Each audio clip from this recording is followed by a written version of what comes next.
Nanti dipotong aja.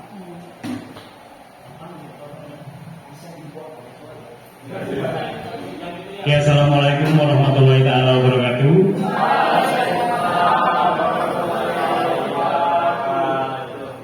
Selamat sore pada Bapak Guru hebat tentunya yang sudah berhadir memenuhi undangan saya dalam acara diseminasi budaya positif di sekolah.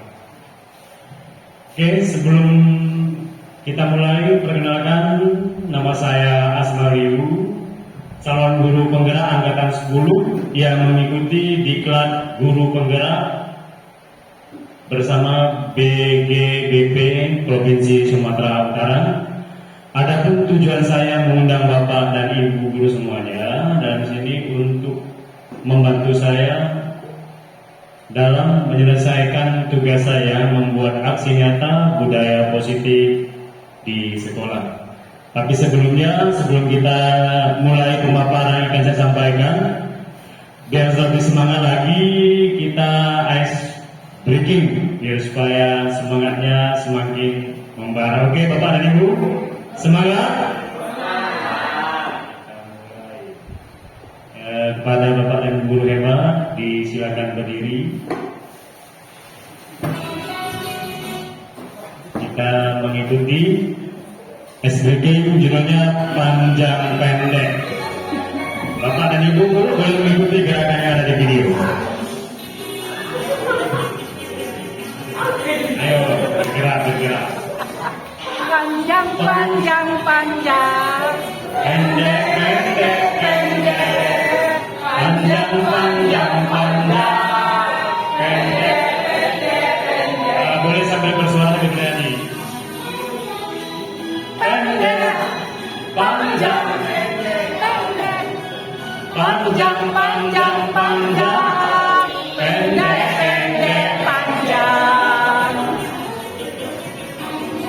Panjang,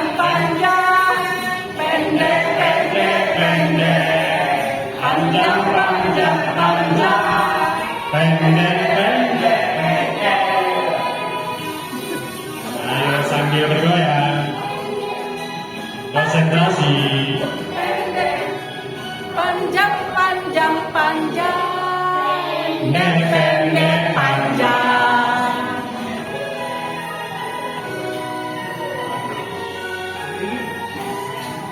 Panjang, Panjang, pendek,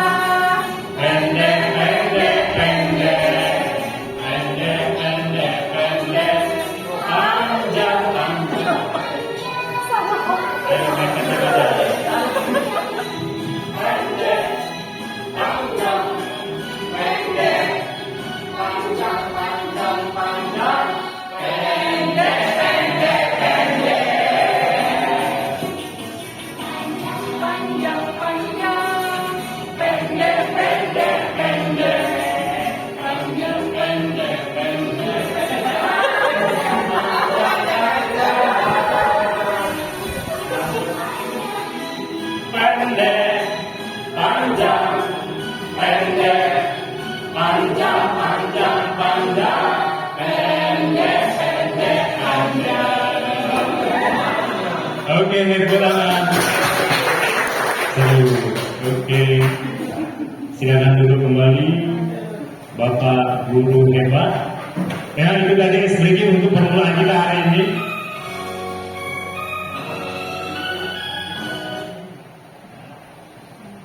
Bukan hanya sekedar ice breaking saja, di sini ada gerakan-gerakan. Mungkin Bapak Guru bisa menyampaikan gerakan-gerakan apa saja di situ untuk yang memusatkan perhatian kita. Konsentrasi. Walaupun dia bergembira, panjang, pendek, ada juga tadi kita yang bilangnya panjang, gerakannya pendek. Berarti konsentrasinya belum fokus. Oke, kita kembali ke aksi nyata budaya positif.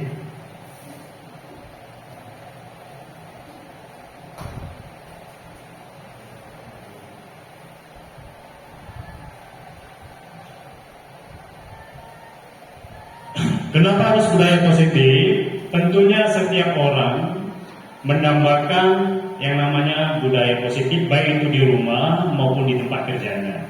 Ada budaya positif, ada budaya negatif. Orang lebih suka yang budaya positif. Misalnya di rumah, ketika kita menciptakan budaya positif, maka di rumah itu akan merasa lebih nyaman, lebih berbahagia ketimbang budaya negatif. Karena budaya negatif itu timbul dari permasalahan yang ada dalam diri. Contoh, ketika saya di rumah, saya tidak menggunakan bahasa yang baik atau tidak bersangkapan dengan anak saya atau istri saya. Tentunya saya di rumah itu tidak nyaman, tidak bahagia. Kenapa? Karena budaya positif yang ada di rumah saya itu belum berjalan dengan baik. Begitu juga dengan bapak dan guru hebat di sini. Itu tadi budaya positif. Kita masuk ke bagian pengantar. Oke, yang akan kita bicarakan di sana budaya positif di sekolah, karena di sini saya berhadapan dengan bapak dan guru hebat tentunya yang mengajar di sekolah ataupun mungkin sudah ada yang jadi dosen. Oke, sebagai pengantar di sini dikatakan bahwa di slide, sekolah itu diibaratkan sebagai tanah, tempat bercocok tanam, sehingga guru harus mampu mengusahakan sekolah menjadi lingkungan yang menyenangkan. Kita sebagai guru bisa menjaga dan melindungi murid dari hal-hal yang tidak baik. Mungkin ini sudah Bapak dan Ibu guru lakukan di sekolah Bapak Ibu masing-masing. Kemudian di sini murid akan mampu menerima dan menyerap suatu pembelajaran bila lingkungan di sekelilingnya terasa aman dan nyaman. Selama seseorang merasakan tekanan dari lingkungannya, maka proses pembelajaran akan terasa sulit. Mungkin waktu Bapak dan atau kita sekolah dulu, kamu akan lebih suka kepada seorang guru atau Bapak guru, Ibu guru, karena mereka menyampaikan pembelajaran yang berbeda. Kamu akan merasa nyaman dengan guru si A, dengan guru si B. Kalau nyaman, kenapa? Mungkin Bapak dan Ibu guru kurang memperhatikan kita, kurang memperhatikan kenyamanan dan kebersihan kelas, sehingga pembelajaran yang disampaikan tidak nyaman. Apabila tidak nyaman, maka pembelajaran yang akan disampaikan oleh guru kita tidak akan mudah menerimanya. Setuju Bapak Ibu? Setuju. Oke, terima kasih. Kemudian selanjutnya, tanggung jawab seorang guru atau kita sebagai pendidik adalah bagaimana menciptakan suatu lingkungan positif yang terdiri dari warga sekolah yang saling mendukung, saling belajar, saling bekerja sama sehingga tercipta kebiasaan-kebiasaan baik. Dari kebiasaan-kebiasaan baik itu akan tumbuh karakter-karakter baik warga sekolah, dan pada akhirnya karakter-karakter dari kebiasaan-kebiasaan baik akan membentuk sebuah budaya positif. Alhamdulillah, kamu tetap semangat, kamu harus kuat, tunjukkan pada semua kamu murid hebat, murid yang hebat, kamu memang murid hebat.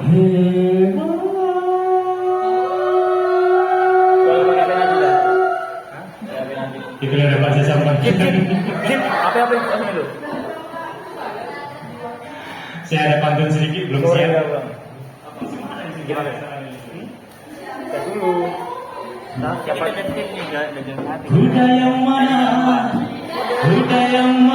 Tuhan inginkan. sama aja loh. Dia ngadain lo nggak dapat Kuda yang merah, kuda yang merah, kencang berlari.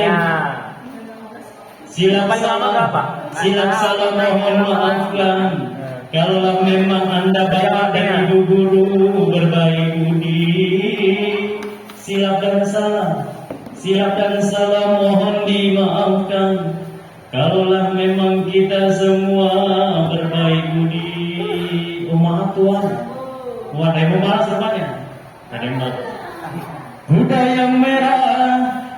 yang merah tak dapat berlari lagi Tuhan, karena kakinya sudah cedera. Terima kasih, silap salahku sudah dimaafkan. Pantas ku ucap alhamdulillah. Wassalamualaikum warahmatullahi wabarakatuh.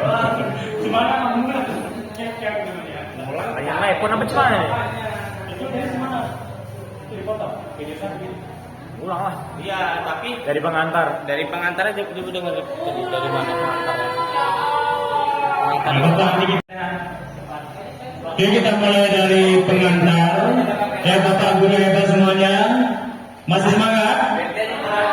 Jawab. Oke, semangat. Ketungan apa Oke, kita kali? masuk ke pengantar. Di sini sekolah diibaratkan sebagai tanah tempat bercocok tanam sehingga guru harus mengusahakan sekolah menjadi lingkungan yang menyenangkan. Kita sebagai guru bisa menjaga dan melindungi murid-murid kita dari hal-hal yang tidak baik. Kemudian murid akan mampu menerima dan menyerap suatu pembelajaran bila lingkungan di sekelilingnya terasa lebih aman dan lebih nyaman. Jadi selama seorang merasakan tekanan-tekanan dari lingkungan, maka proses pembelajaran akan sulit terjadi.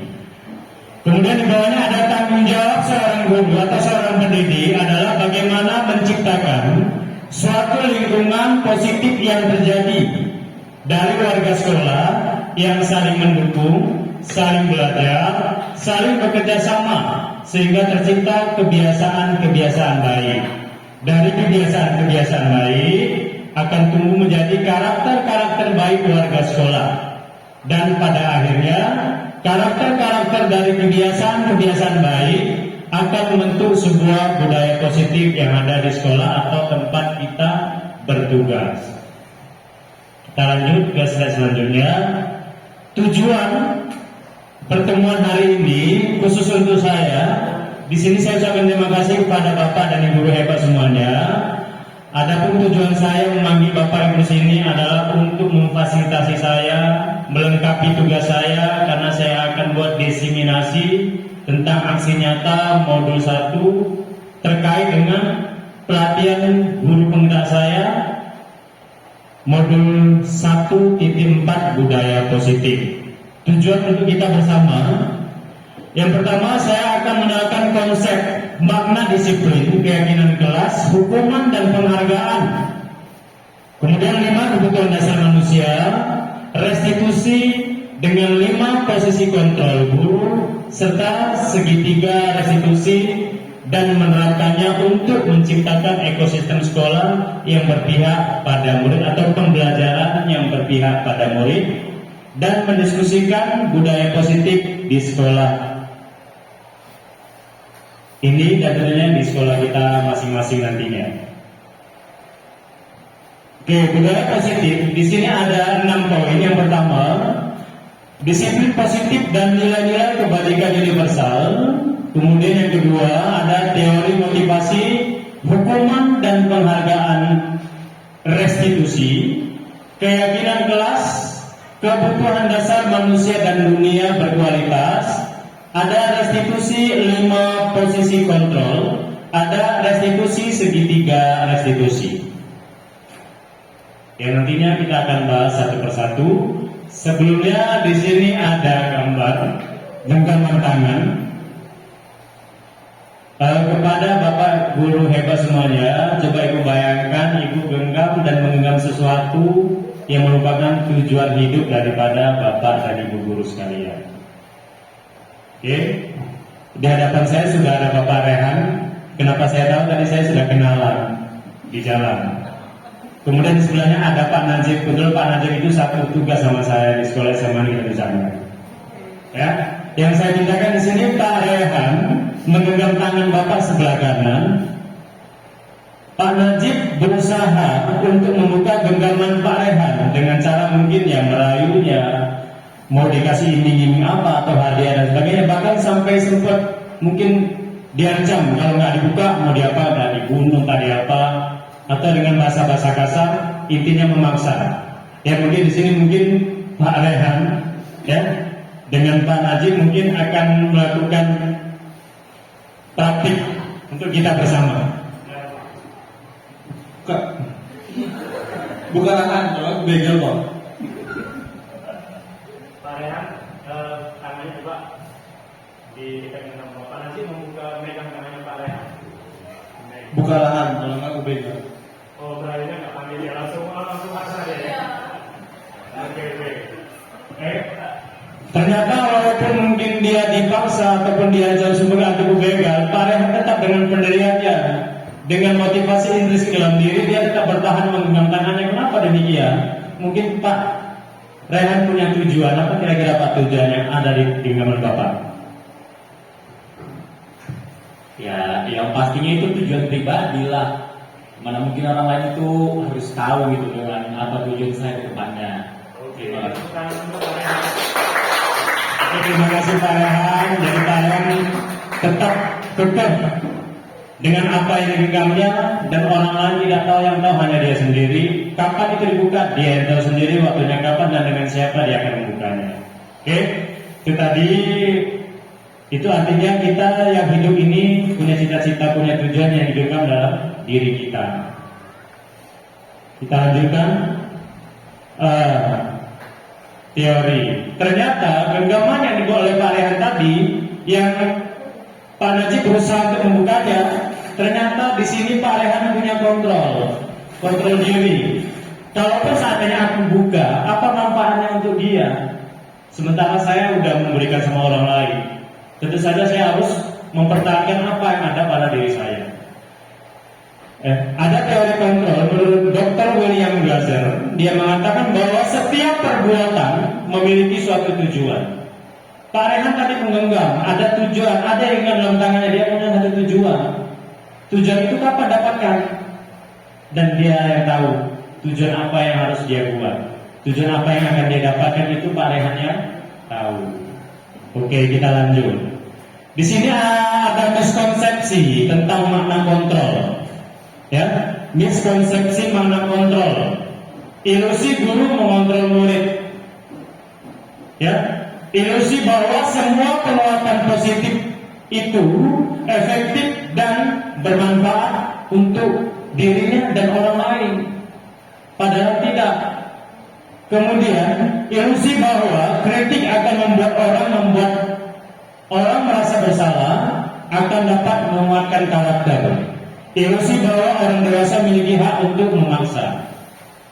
Ternyata kita sebagai guru, termasuk saya di sini, kadang-kadang dengan kontrol saya membenarkan kontrol saya dan bermanfaat untuk saya, tapi nggak bermanfaat untuk orang lain. Itu tadi posisi miskonsepsi tentang makna kontrol. Oke, kita masuk ke dalam filosofi Ki Hajar Dewantara. Jika dihubungkan dengan konsep budaya positif di sekolah yang berpihak pada murid, ya, di sini dikatakan untuk menciptakan murid yang merdeka dalam belajarnya, syarat utamanya adalah harus ada disiplin yang kuat. Disiplin yang dimaksud di sini adalah disiplin diri yang memiliki motivasi internal.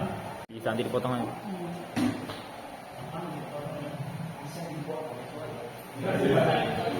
Ya, assalamualaikum warahmatullahi wabarakatuh.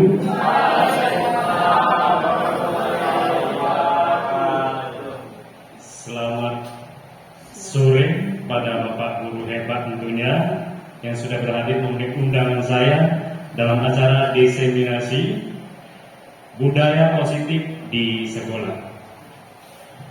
Oke, sebelum kita mulai, perkenalkan, nama saya Asmariu, calon guru penggerak angkatan 10 yang mengikuti diklat guru penggerak bersama BGBP Provinsi Sumatera Utara. Adapun tujuan saya mengundang Bapak dan Ibu guru semuanya dalam sini untuk membantu saya dalam menyelesaikan tugas saya membuat aksi nyata budaya positif di sekolah. Tapi sebelum kita mulai pemaparan yang akan saya sampaikan, biar lebih semangat lagi, kita ice breaking biar supaya semangatnya semakin membara. Oke, Bapak dan Ibu, semangat. Kepada Bapak dan Ibu guru hebat, disilakan berdiri. Kita mengikuti SBG judulnya panjang pendek. Bapak dan Ibu guru boleh mengikuti gerakan yang ada di video. Ayo bergerak. Panjang, panjang, panjang. Pendek. panjang, pendek. Boleh sambil bersuara lebih berani. Pendek, panjang, panjang, panjang, panjang, pendek, pendek, panjang, panjang, panjang, pendek, pendek, pendek, panjang, panjang, panjang, pendek, pendek, pendek. Ayo sambil bergoyang, konsentrasi. panjang, panjang, panjang, Pendek, pendek, panjang.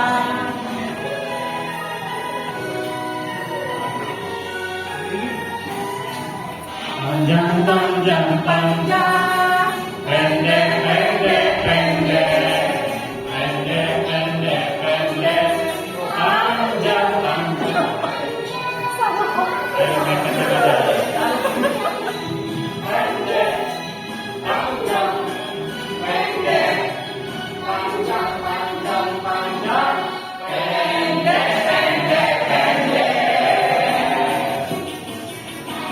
Panjang, panjang, pendek, pendek, pendek, panjang, pendek, pendek.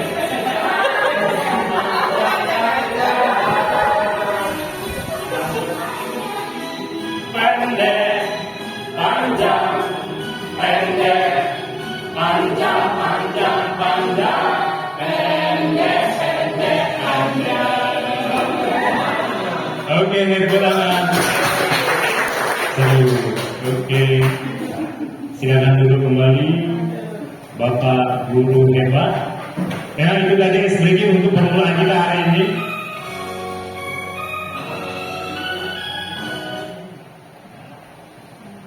Bukan hanya sekedar ice breaking saja, di sini ada gerakan-gerakan.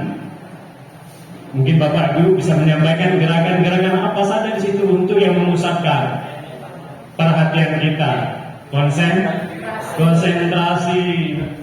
Walaupun dia bergembira, panjang, pendek, ada juga tadi kita yang bilangnya panjang, gerakannya pendek. Berarti konsentrasinya belum fokus. Oke, kita kembali ke aksi nyata. Budaya positif.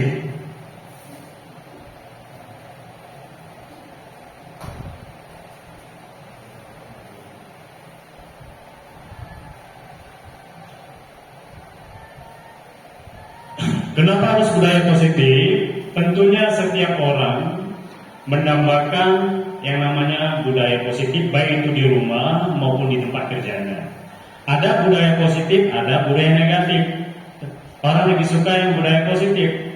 Misalnya di rumah, ketika kita menciptakan budaya positif, maka di rumah itu akan merasa lebih nyaman, lebih berbahagia ketimbang budaya negatif. Karena budaya negatif itu timbul dari permasalahan yang ada dalam diri. Contoh, ketika saya di rumah, saya tidak menggunakan bahasa yang baik atau tidak bersangkapan dengan anak saya atau istri saya. Tentunya saya di rumah itu tidak nyaman, tidak bahagia. Kenapa? Karena budaya positif yang ada di rumah saya itu belum berjalan dengan baik. Begitu juga dengan Bapak dan Guru hebat di sini. Itu tadi budaya positif. Kita masuk ke bagian pengantar. Oke, yang akan kita bicarakan di sana budaya positif di sekolah. Karena di sini saya berhadapan dengan Bapak dan Guru hebat tentunya yang mengajar di sekolah ataupun mungkin sudah ada yang jadi dosen. Oke, sebagai pengantar di sini dikatakan bahwa di slide, sekolah itu diibaratkan sebagai tanah, tempat bercocok tanam, sehingga guru harus mampu mengusahakan sekolah menjadi lingkungan yang menyenangkan. Kita sebagai guru bisa menjaga dan melindungi murid dari hal-hal yang tidak baik. Mungkin ini sudah Bapak dan Ibu guru lakukan di sekolah Bapak Ibu masing-masing. Kemudian di sini murid akan mampu menerima dan menyerap suatu pembelajaran bila lingkungan di sekelilingnya terasa aman dan nyaman. Selama seseorang merasakan tekanan dari lingkungannya, maka proses pembelajaran akan terasa sulit. Mungkin waktu Bapak dan atau kita sekolah dulu, kamu akan lebih suka kepada seorang guru atau bapak guru, ibu guru, karena mereka menyampaikan pembelajaran yang berbeda. Kamu akan merasa nyaman dengan guru si A, dengan guru si B. Kalau nyaman, kenapa? Mungkin bapak dan ibu guru kurang memperhatikan kita, kurang memperhatikan kenyamanan dan kebersihan kelas, sehingga pembelajaran yang disampaikan tidak nyaman. Apabila tidak nyaman, maka pembelajaran yang akan disampaikan oleh guru kita tidak akan mudah menerimanya. Setuju Bapak Ibu? Setuju.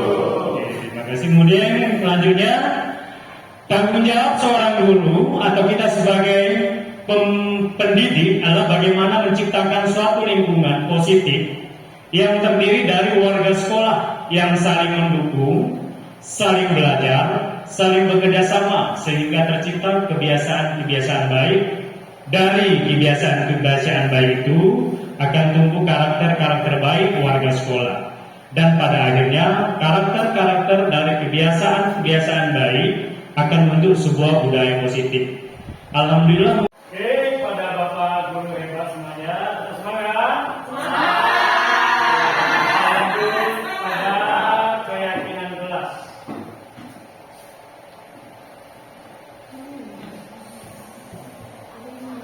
Ya, keyakinan kelas bukan peraturan kelas. Di sini kita bahas yang pertama, keyakinan kelas. Keyakinan kelas adalah persetujuan yang dibuat bersama antara guru dan murid. Selanjutnya akan ditaati secara bersama-sama. Kemudian seseorang akan lebih tergerak dan bersemangat untuk menjalankan keyakinannya daripada hanya sekedar mengikuti serangkaian peraturan tertulis. Keyakinan kelas bersifat lebih abstrak karena sudah tertanam di dalam diri, ya, daripada peraturan yang lebih rinci dan konkret. Pernyataan keyakinan kelas senantiasa dibuat dalam bentuk positif. Keyakinan kelas sebaiknya sesuatu yang dapat diterapkan di lingkungan tersebut. Semua warga kelas hendaknya ikut berkontribusi dalam pembuatan keyakinan kelas lewat kegiatan curah pendapat. Jadi dalam hal ini seluruh warga kelas, siswa punya ide yang disampaikan pada saat akan dibuat kesepakatan kelas. Bersedia meninjau kembali keyakinan kelas dari waktu ke waktu, artinya atau mungkin dalam jangka waktu seminggu sekali keyakinan kelas itu bisa dirubah sesuai dengan hasil evaluasi guru dan siswa yang ada di kelas itu. Mana yang kurang efisien atau yang mana tidak efisien, mana yang harus dihapus, mana yang harus dilanjut. Berbeda dengan peraturan kelas.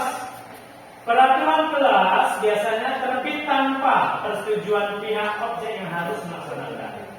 Peraturan kelas dibuat secara lebih mendetail dan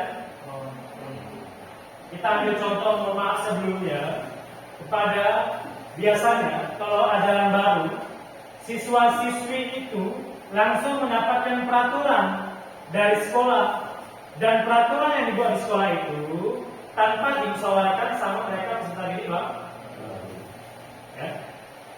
Ya, itu tadi keyakinan kelas bukan peraturan kelas.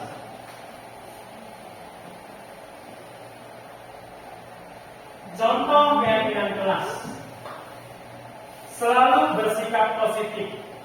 Contohnya menghargai orang lain, ya. Kemudian apa? Menghargai orang lain ketika dia memberikan pendapatnya. Jadi pendapat orang lain itu tidak boleh dicemooh atau tidak boleh dihina selama semua proses pemberian pendapat itu berada di kelas kita. Kemudian apalagi sikap positif yang lainnya, jujur, ya. Kemudian menghormati, menghargai, dan sudah benar lagi jujur, apalagi. Kemudian cintakan kebersihan. Kemudian ada senantiasa membantu. Maka di sebuah tadi keyakinan kelas tadi, namanya keyakinan kelas itu dibawakan satu kelas. Jadi kalaupun satu dia merasa gagal, maka di kelas itu semua merasa gagal. Maka saling membantu. temannya mungkin belum paham pelajaran matematika, maka yang lainnya akan memberi penerangan kembali atau pemahaman kembali pada siswa yang belum paham. Kemudian senantiasa mencoba hal yang terbaik. Mungkin pada saat melakukan presentasi, ya, ada kelompok si A, dalam kelompok itu ada A, B, C, D, E, si A. Ada yang melakukan terbaik, akhirnya aku ingin jadi presentator. Alhamdulillah sudah baik. Maka untuk kesempatan selanjutnya dia akan mencoba apa yang kira-kira yang belum. Jadi moderatornya, atau jadi pemaparnya, atau jadi notulen sekali, atau mungkin aku ada pada tahap audiens saja, boleh sebagai penanya atau sebagai umpan balik. Umpan balik itu maksudnya ketika ada pemateri menyampaikan sesuatu dan kalian bertanya, saran pendapat kalian menyampaikan apa yang ditanyakan. Kemudian berkomitmen terhadap setiap tugas. Biasanya keyakinan kelas itu, seorang guru itu memberikan tugas ada batasan waktu. Harus komitmen terhadap setiap tugas yang diberikan oleh anak ini. Supaya apa? Supaya tidak terjadi kesalahpahaman, sehingga pembelajaran itu lebih asik, menyenangkan dan transparan, dan tentunya pembelajaran yang berpihak pada murid. Atau Oke, menghormati orang lain dan barang miliknya. Artinya kita menghormati orang sesama yang ada di kita. Misalnya kita ada guru di dalam kelas, ya kita menghormati. Apapun yang ada milik guru itu tetap dijaga selayak milik kita. Oke. Kenapa harus keyakinan kelas? Kenapa harus keyakinan kelas yang harus dibuat di kelas? Ya karena di kelas.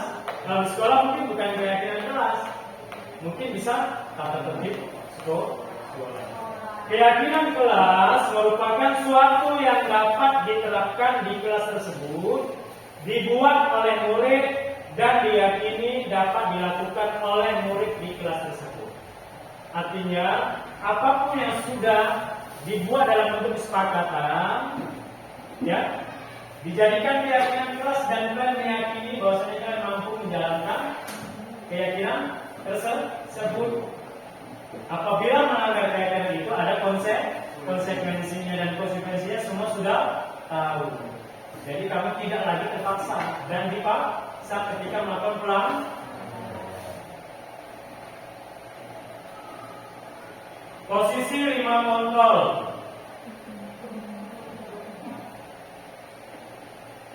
Untuk posisi 5 kontrol ini, mungkin Bapak Ibu juga pernah agak sedikit bosan dengan suara saya. Saya di sini akan mencari video supaya agak lebih refreshing lagi, Bapak Ibu kan? Iya. Kita coba.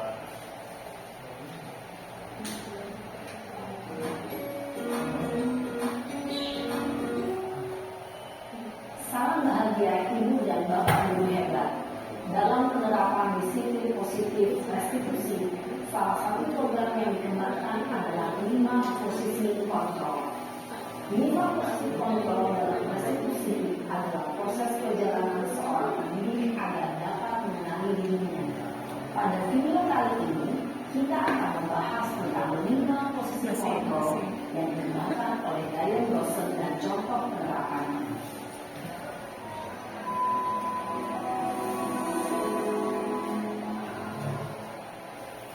5 posisi kontrol itu adalah 1.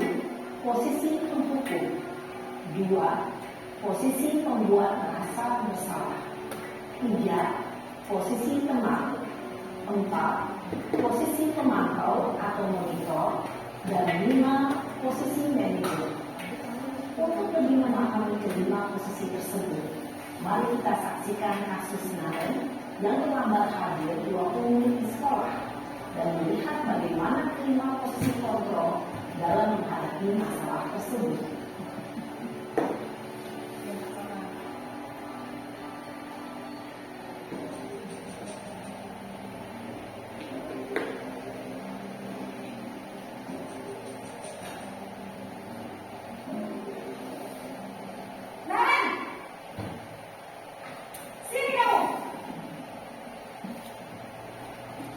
Ibu. Selalu terlambat. Kamu deh, pasti terlambat.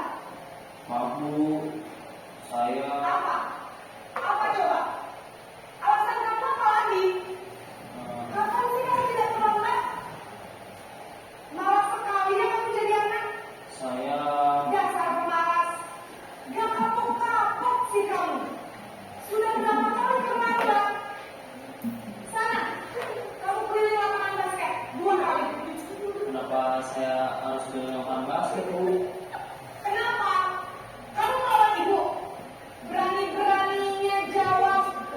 Sudah terlambat, masih dari jawab juga.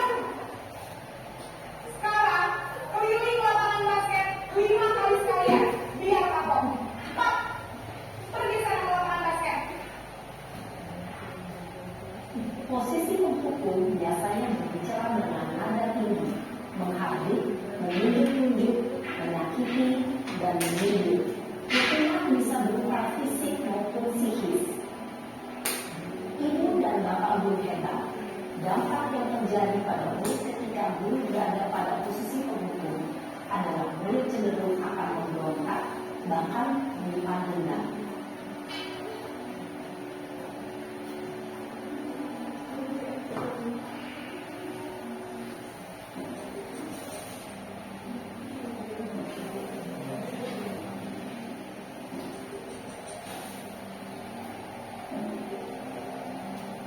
Naren!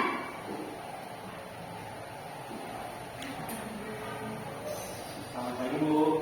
Naren! Kamu kenapa terlambat lagi, nak? Ya Tuhan, Naren. Kamu senang ya bikin ibu susah ya? Kalau kamu terlambat lagi,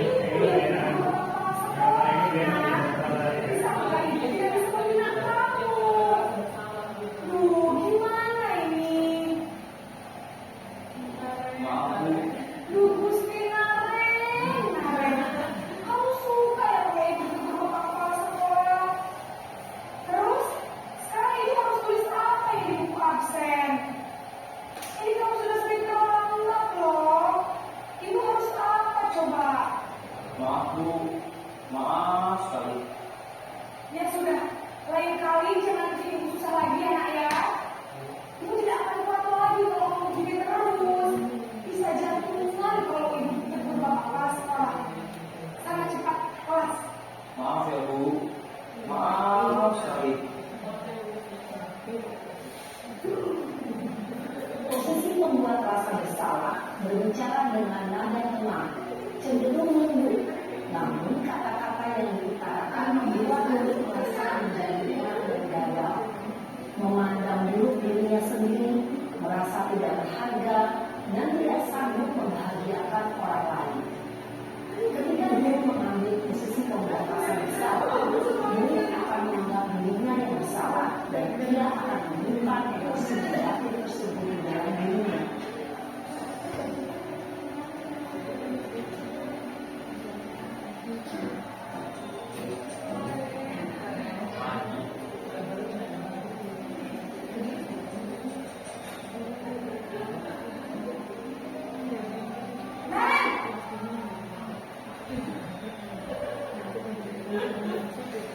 Selamat pagi Bu. Wah, sudah jam berapa ini nak? Terlambat lagi ya sayang. Iya Bu, habis ibu saya ngomongkan saya Bu. Kamu malah menyalahkan ibu kamu. Kamu bukannya anak yang paling kencang. Kok terlambat sih? Iya Bu, saya mau bangun tadi. Jadi biar Bu saya kencang, tetap yang kencang Bu. Ya sudah sana. Nanti lagi kali larinya lebih kencang lagi ya. Biar gak terlambat lagi. Bikin seru ibu. Demi ibu. Bisa kan? Bisa lah Bu. Ya sudah sana masuk kelas. Ibu beresin urusan absen kamu. Kamu ini ada salah aja. Dalam posisi teman, guru berbicara dengan nada suara ramah, akrab, cenderung bersinar gurau untuk menjaga suasana tetap santai. Murid akan merasa senang, aman, dan akrab dengan guru. Identitas yang tercipta adalah identitas sukses atau berhasil. Namun, perlu diingat, karena ini masih dorongan eksternal, maka ada faktor ketergantungan dan murid kepada orang tertentu. Di sini, guru aksennya, sehingga di lain waktu, murid bisa berperilaku baik, namun hanya kepada orang-orang tertentu saja.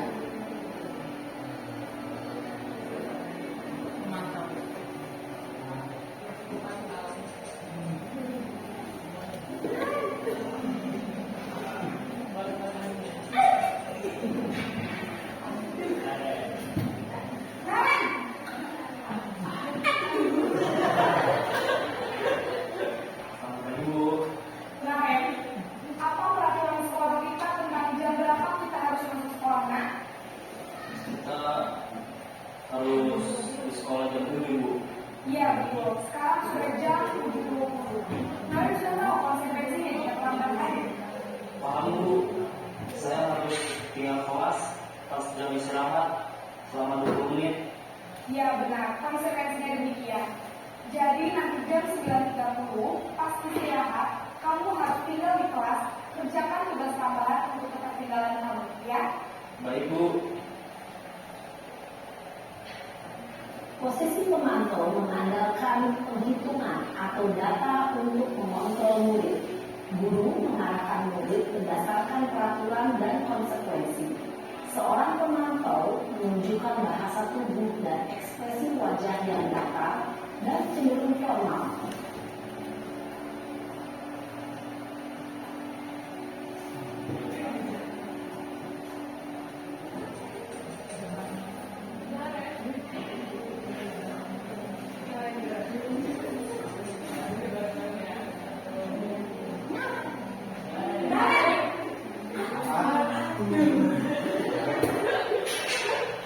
Selamat pagi, Bu. Selamat pagi, Naren. Maaf, Bu. Saya terlambat. Iya, sekolah masuknya jam 7, sekarang sudah jam 7.20. Jadi sekarang bagaimana ini, Naren? Maaf, Bu. Saya lupa soal tes semalam. Baiklah, menurut kamu, keyakinan sekolah yang mana yang perlu kamu meningkatkan? Menghargai diri sendiri dan orang lain mungkin, ya, Bu. Setuju. Jadi, apakah Naren meyakini prinsip saling menghormati tersebut? Ya, Bu. Saya meyakininya. Apakah Naren bersedia memperbaiki masalah keterlambatan ini? Bersedia, Bu. Bagaimana kamu akan memperbaiki masalah keterlambatan ini? Saya akan untuk tidak lupa mengenal alamat saya, Bu. Baik, kalau Naren mempunyai apapun di rumah, ada orang yang kira-kira bisa bantu mengingatkannya? Ada, Bu. Kata saya, Kak Emma. Ada lagi selain KM? Selain Kak Emma, ada ibu saya. Baik, jadi yang mengingatkan Naren adalah Kak Emma dan ibu kamu, ya? Kira-kira akan mulai secara alamat kapan, Naren? Setelah pulang sekolah, akan segera saya lakukan. Baik, jadi Naren akan secara alami untuk bangun besok pagi dan akan diingatkan oleh kakak dan ibu dan Naren, ya? Ada lagi yang mungkin perlu dilakukan, Naren? Agar tidak terlambat bangun lagi. Tidak ada, Bu. Baik, Naren. Terima kasih untuk kerjasama kamu. Sekarang kamu pulang kembali.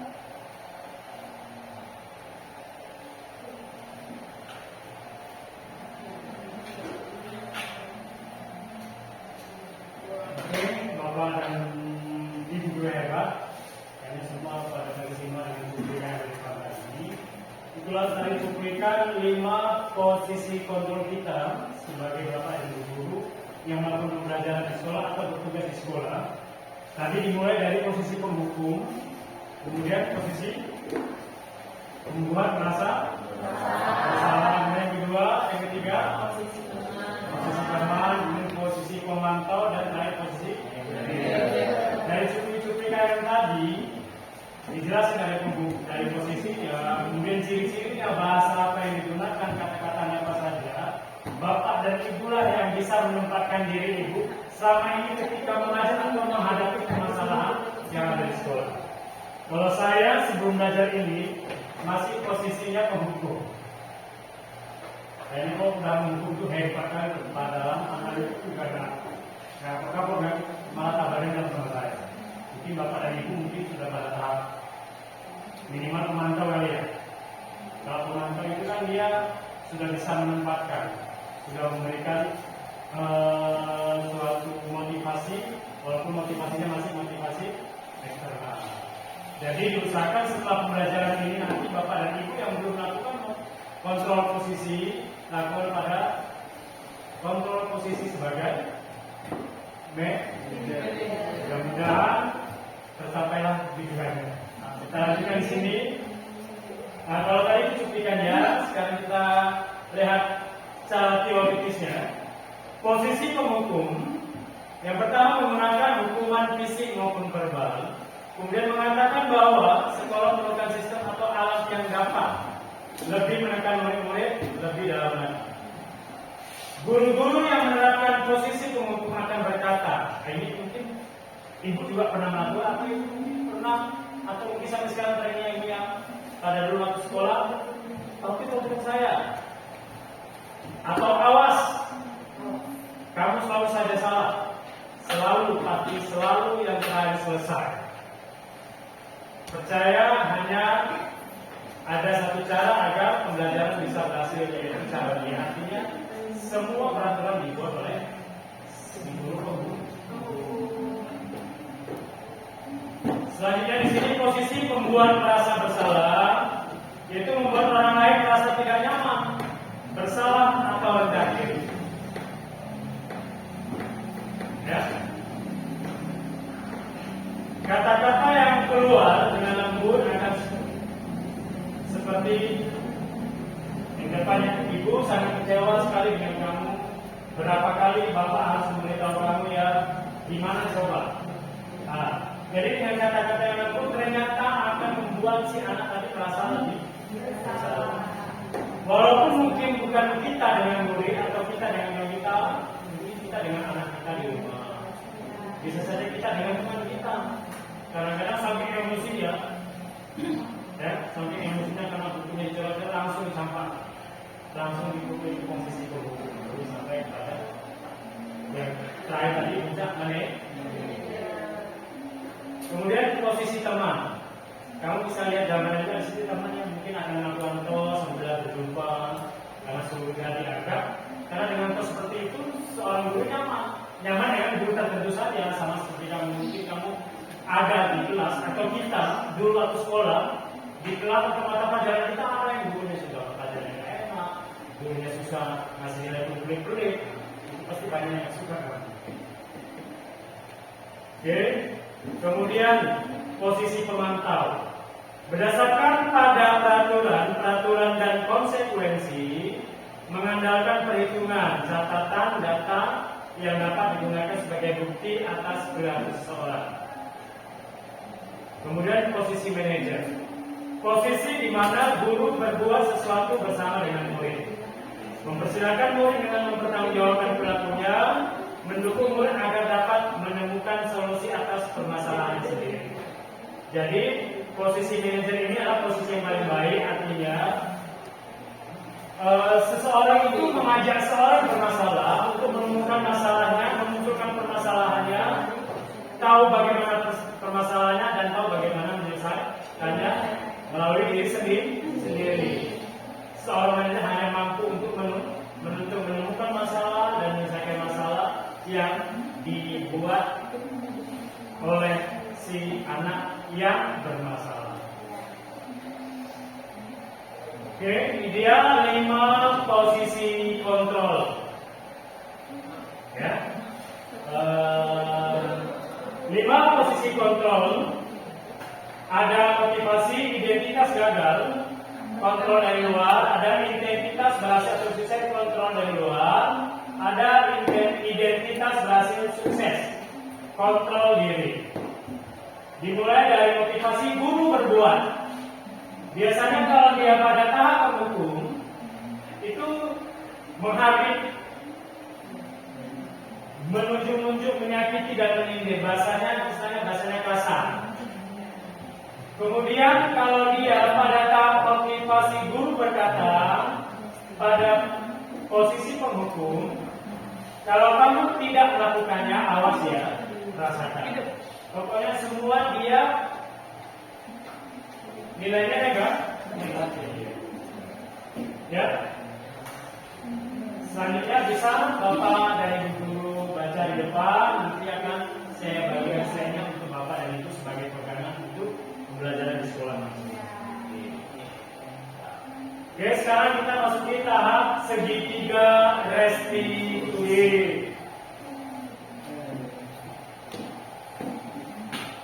Segitiga restitusi itu ada 3 tahap. Yang pertama yang paling bawah, tahap menstabilkan identitas. Ya, apa kira-kira bahasa yang digunakan pada saat kita akan menstabilkan identitas pada siswa yang bermasalah? Biasanya kita akan buat setiap orang pasti pernah melakukan kesalahan yang sama. Dan kamu sadar, kalau sudah seperti itu, maka dia akan tidak akan lagi takut. Dia akan mampu mengeluarkan kesalahan dia dan curhat langsung pada guru. Atau mungkin bukan satu-satunya, kamu bukan satu-satunya yang pernah buat salah itu. Itu tahap yang pertama, menstabilkan identitas. Baru masuk, ketika dia sudah menyampaikan masalahnya, baru kita masuk tahap validasi tindakan yang salah. Kalau memang dia benar-benar mengakui kesalahannya, maka kita akan bertanya kepada siswa, kamu melakukan kesalahan itu, kamu mungkin punya alasan tertentu kenapa kamu melakukan kesalahan. Contoh, misalnya kan, seorang anak bolos pada saat jam pelajaran terakhir matematika. Ya. Ketika masuk guru piket, ditanya pas nggak ada si Andi tadi ada. Maka keesokan harinya si Andi pun dipanggil sama guru piket. Ya, ditanya. Dengan segitiga restitusi, maka seorang guru pertama akan stabilkan identitas. Nah, ketika semalam saya ngecek kelas kamu tidak ada. Mungkin kamu melakukan kesalahan. Mungkin bukan kamu saja pada hari itu, bukan kamu saja melakukan hal itu. Ada kelas lain juga melakukan hal sama seperti kamu. Karena teman-teman kamu izin kamar mandi tapi tidak balik-balik. Banyak juga kawan-kawan melakukan hal yang sama seperti kamu. Berarti dia ini sudah mampu menstabilkan identitasnya. Ketika dia sudah stabil identitasnya, maka dia secara perlahan akan mengakui kesalahannya. Hal apa yang dibuat sesungguhnya di kamar mandi itu sampai berapa kali, sampai habis dan nggak balik-balik. Berarti dia sudah melakukan kesalahannya. Baru kita masuki tindakan validasi tindakan yang salah. Dia sudah melakukan kesalahannya dengan izin ke toilet tapi nggak balik-balik. Ya, pasti dia punya alasan. Kenapa? Kok ke kamar mandi biasanya kawan kamu 3 menit, 5 menit selesai, ini kamu sampai habis pelajaran, sampai tidak datang lagi ke kelas, sampai kelas kamu tinggal di kelas. Maka dia akan berbicara alasannya. Tetap kita benarkan walaupun itu pada kenyataannya salah. Kita mencari jawaban dari dia sendiri dan bagaimana dia menyelesaikan masalah.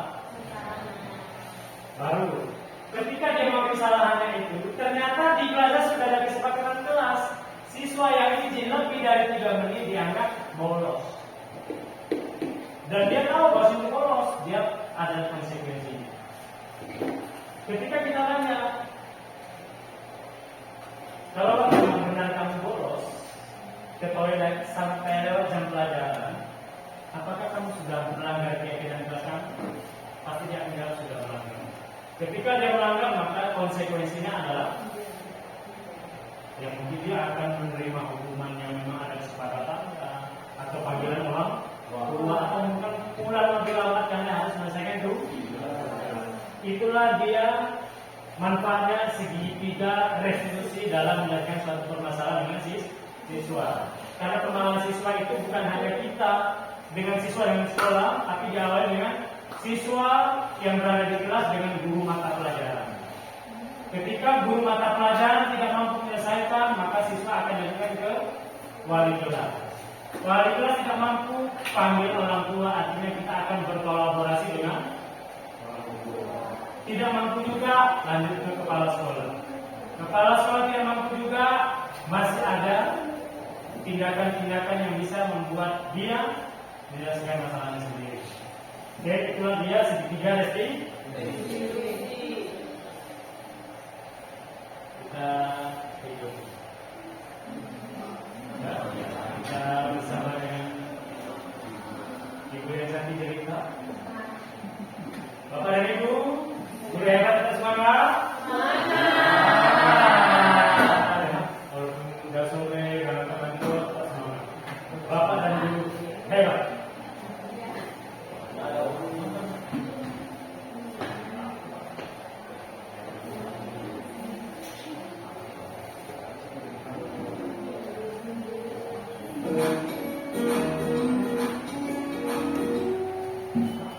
Salam dan bahagia Ibu dan Bapak guru hebat. Pada video kali ini kita akan membahas tentang salah satu program disiplin positif yang diterapkan di lingkungan sekolah yang dikenal dengan nama restitusi.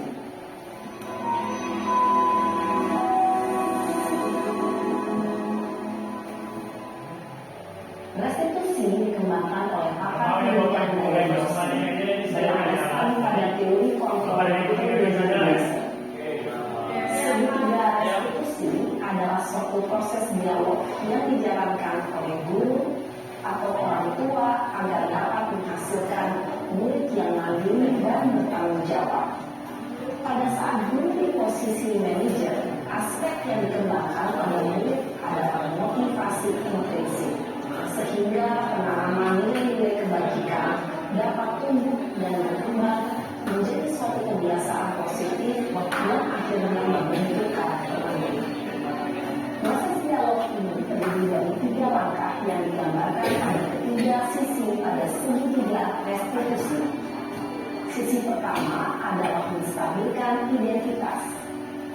Sisi yang kedua adalah validasi tindakan yang salah. Dan sisi yang ketiga adalah menanyakan keyakinan. Ibu dan Bapak guru berikut ini akan ditunjukkan bagaimana seorang guru berada dalam posisi manajer menggunakan penerapan segitiga restitusi.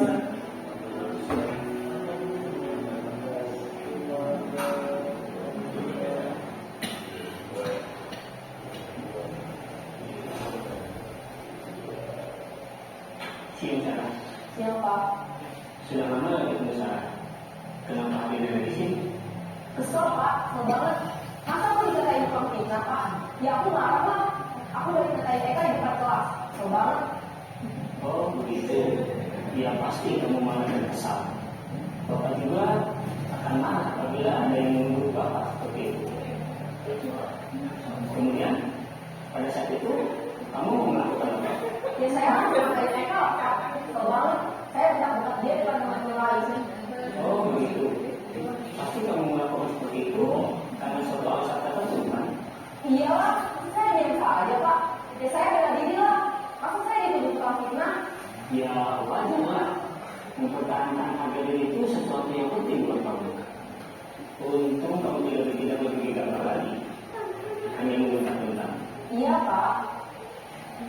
Untung saya masih bersabar dan hanya mau minta saja.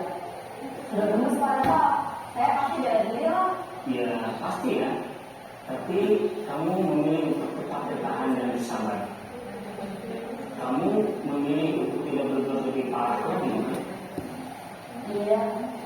Nah, sekarang coba kita lihat lagi tindakan kamu yang berkaitan di kelas.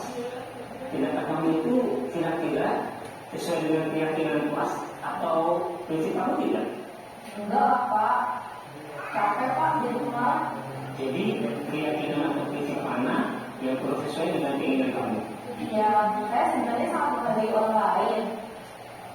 Mungkin saat itu saya menjadi emosi, jadi tidak menunjukkan sikap itu. Kamu meyakini tidak? Menghargai orang lain itu penting buat kamu. Yakin lah Pak. Iya, setuju. Kita harus saling menghargai. Namun, ada juga keyakinan yang kita sepakati yang perlu kita jalankan apabila kita sedang marah, kan? Ya saya bisa lebih proaktif, mulai dengan diri sendiri. Saya bisa jadi lebih bersabar, mengambil waktu jeda untuk berpikir mau apa selanjutnya. Kira-kira kamu bersedia memperbaiki masalah ini tidak? Bersedia Pak. Kalau kamu memperbaiki masalah ini, kamu akan menjadi orang seperti apa? Saya akan menjadi orang yang bertanggung jawab kali ya Pak. Dan senantiasa proaktif. Iya, menurut kamu bagaimana rasanya menjadi orang seperti itu? Ya nyaman lah, bangga bisa bersabar dan menahan diri. Baiklah kalau begitu. Yuk kita pikirkan bagaimana memperbaiki masalah ini.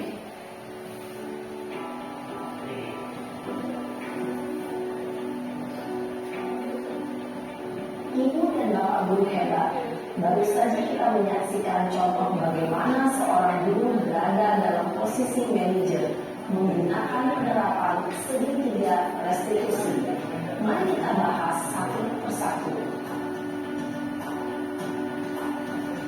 Pada sisi pertama, menstabilkan identitas berdasarkan pada prinsip bahwa membuat kesalahan adalah bagian dari proses pembelajaran. Sisi pertama dari segitiga ini berperan menggeser identitas murid dari identitas gagal ke identitas sukses. Murid yang sedang bertingkah laku yang tidak pantas atau menarik diri saat itu sedang mengalami identitas gagal. Bila kita mengkritiknya, maka posisinya tidak akan berubah. Kita bisa mengajukan pernyataan-pernyataan ini. 1. Membuat kesalahan sesuatu yang wajar. 2. Manusia tidak ada yang sempurna.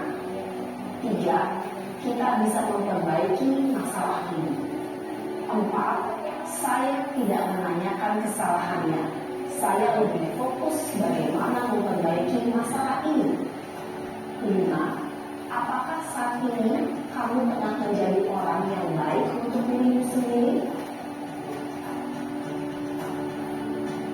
Pada sisi kedua, validasi tindakan yang salah berlandaskan pada prinsip bahwa setiap perilaku berupaya memenuhi suatu kebutuhan tertentu. Guru yang telah memahami teori kontrol akan bergeser dari pemikiran stimulus respon menjadi proaktif dan mencoba untuk mengenali tujuan dari perilaku murid, mengenali dan mengakui kebutuhan murid ini dapat memperbaiki hubungan dengan murid tersebut. Pernyataan atau pertanyaan bisa disampaikan dengan nada suara tidak menghakimi atau memojokkan, sehingga dapat mengembalikan murid pada posisi positif. 1. Kamu bisa saja bertindak lebih gegabah lagi dari ini. 2. Kamu bukan melakukannya tanpa suatu alasan tertentu. 3. Kamu melakukannya karena mempertahankan sesuatu yang penting bagimu. 4. Mungkin kamu bisa mempelajari suatu perilaku baru yang lebih efektif. Bersediakah kamu mempelajarinya? Selanjutnya, kita akan simak sisi terakhir, yaitu menanyakan keyakinan. Teori kontrol menyatakan bahwa pada dasarnya kita termotivasi secara intrinsik.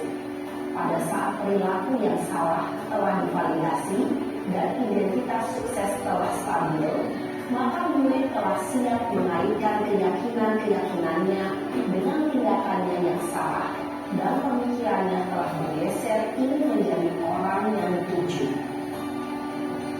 Pertanyaan-pertanyaan ini dapat menaikkan keyakinan-keyakinan yang dianut murid. 1. Sebagai keluarga atau kelas, apa yang kita yakini? 2. Nilai-nilai apa yang telah kita sepakati? 3. Seperti apa gambaran sebuah kelas yang ideal bagi kami? 4. Kamu ingin menjadi orang seperti apa?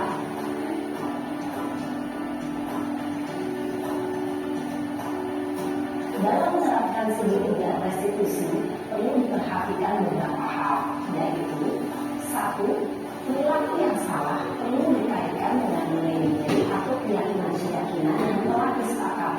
37. 2. Kesediaan orang yang melakukan kesalahan untuk memperbaiki masalah. 3. Pemecahan masalah sebisa mungkin relevan akan memiliki hubungan dengan masalah yang ada. 4. Usaha. Perlu adanya suatu usaha perbaikan dari pihak yang berbuat kesalahan. 5. Waktu. Perlu mendedikasikan waktu dari pihak yang berbuat kesalahan. Tanyakan kapan akan mulai melakukan usaha untuk memperbaiki masalah. Dengan memahami struktur penerapan segitiga restitusi, diharapkan guru dapat menerapkan posisinya sebagai manajer dengan mengajukan pertanyaan-pertanyaan bermakna yang dapat membuat murid menjadi lebih percaya diri, bertanggung jawab, dan mandiri. Nah, Ibu Bapak Guru, perlu tidaknya mengikuti ketiga tahapan dalam segitiga restitusi bergantung pada ringan beratnya suatu permasalahan. Misalnya, bila permasalahan tersebut ringan, maka tidak perlu dijalankan secara berurutan. Bahkan bisa semudah menanyakan apa keyakinan yang kita sepakati. Dengan menjalankan segitiga restitusi, dengan mengajukan pertanyaan-pertanyaan bermakna, diharapkan murid menjadi lebih kuat secara pribadi, dapat membuka wawasan diri agar dapat menyelesaikan permasalahannya sendiri, semakin percaya diri, mandiri, dan berdaya. Salam dan bahagia, Ibu Bapak Guru hebat.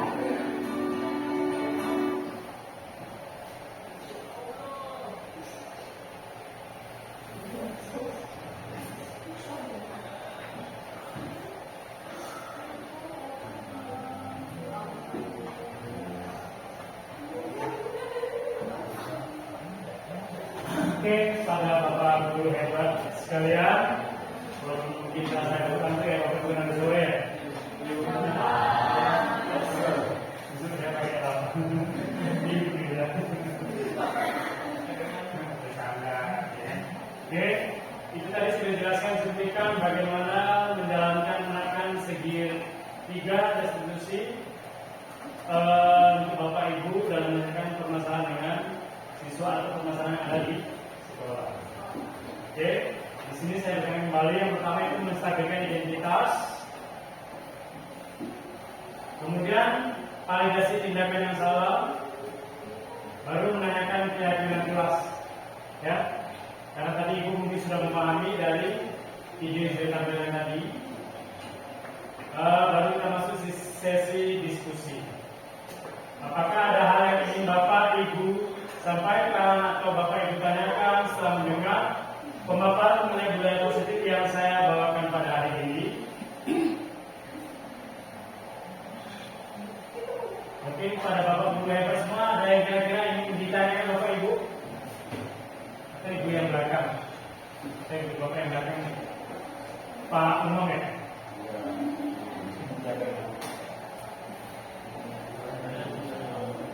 Kasihkan mikrofonnya. Oke, ada Bapak Tama, selamat. Silakan berdiri Pak. Dari namanya, dari sekolah mana? Oh, Bapak Ibu semua mungkin ada Bapak Ibu yang ada di belakang. Oh, Ibu.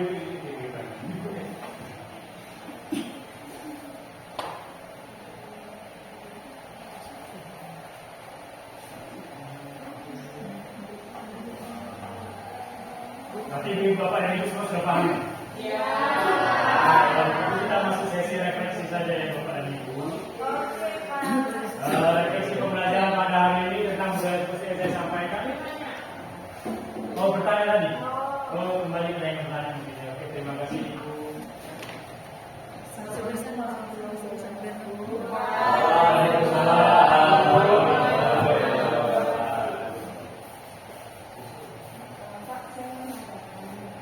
Kalau restitusi itu sudah dilakukan, sudah ada perubahan di anaknya. Apa yang harus dilakukan?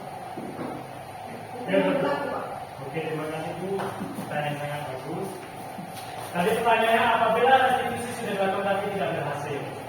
Restitusi dilakukan pertama itu awal dasarnya guru mata pelajaran misalnya dengan siswanya.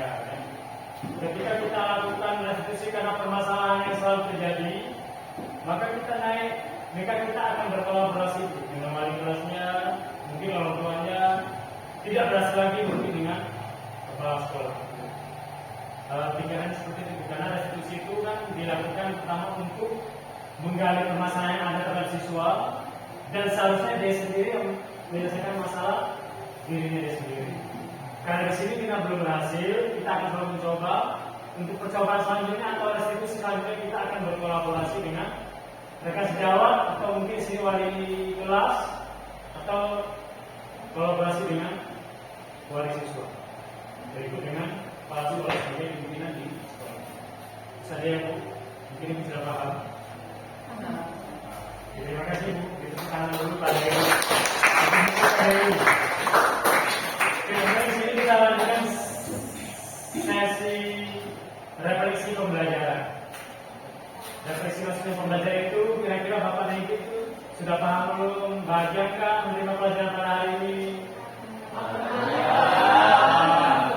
Satu orang masing-masing satu orang mewakili. Atau tadinya ibunya sudah, sekarang bapaknya lagi.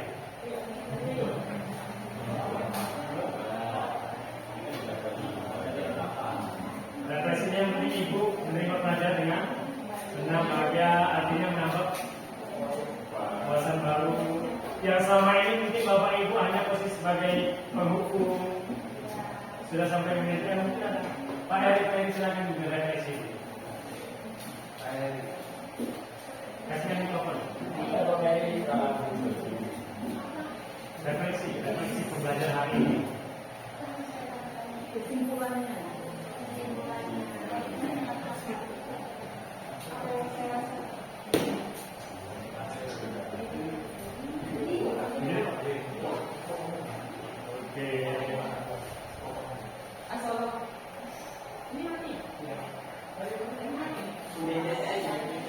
Assalamualaikum warahmatullahi wabarakatuh. Perkenalkan, nama saya Edi Setiawan SPG. Saya merupakan guru biologi yang berasal dari SMA Negeri 1 Secanggang.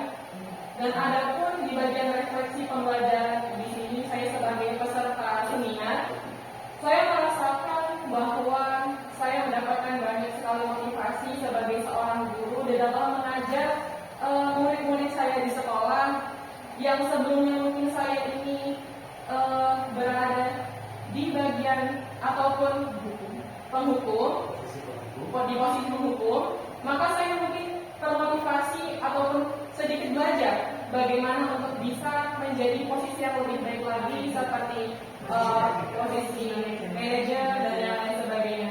Demikian yang dapat saya sampaikan. Assalamualaikum warahmatullahi wabarakatuh. Terima kasih. Terima kasih kepada Pak Heri atas refleksinya. Nanti saya juga bersenang. Dengan berakhir kesimpulan, maka selesai sudah pemaparan yang saya sampaikan. Terima kasih. Di situ ada 3 kalimat. Jadilah guru yang dicintai ketika ada, jadilah guru yang dirindukan ketika tidak ada, dan jadilah guru yang dikenal setelah dia.